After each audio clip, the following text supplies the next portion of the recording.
الرحمن الرحيم marka hore waa maasantiin bahda saxaafadda waxaan rabaa inaan idin la wadaago warsaxaafadeed degdeg ah oo ka soo baxay xafiiska madaxa xukuumadda dawlad goboleedka Galmudug Dr. Sheekh Mashaakir Ali Xasan Jamhuuriyadda Federaalka Soomaaliya dawlad goboleedka Galmudug xafiiska madaxa xukuumadda warqadda suumadeeda ay tahay dawlad goboleedka Galmudug 162/2019 kuna taariikhaysan 27 bishii 2019 ujeedo warsaxaafadeed dawladda federaalka ee Soomaaliya waxay ka baxday heshiiskii ay la gashay maamulka dawlad goboleedka Galmudug ahlu sunna wal jamaa waxayna taas ka doorbideen weerar iyo dagaal qaawan iyagoo magaalooyinka Galmudug ka soo buuxiyay ciidamo ay garwadeen ka yihiin madax ka tirsanayd argagixisada al-shabaab kuwaas oo meesha ka saaray nabadgelyadii deegaanada Galmudug ay haysteen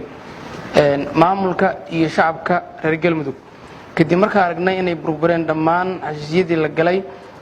qatar weyn ah ka muuqato waxa loo sheegayaa lana farayaa ciidamada qalabka sida shacabka reer Galmudug inay u diyaar garoobaan difaaca naftooda dadkooda dalkooda iyo diintooda ilaaliyana nabadgelyadooda faraha laga bixiyay beesha caalamka iyo saaxiibada Soomaaliya waxaan u cadeynaynaa in dhibaatada halkaas ka timaada ay dawladda federaalka Soomaaliya mas'uul ka noqonayso waxa kale oo aan beesha caalamka u soo jeedinaynaa in ay doorkooda ka qaataan arrinkan madaxda AMISOM waxay noo sheegeen inaysan ciidankooda qayb ka noqon doonin duulaankan qaawan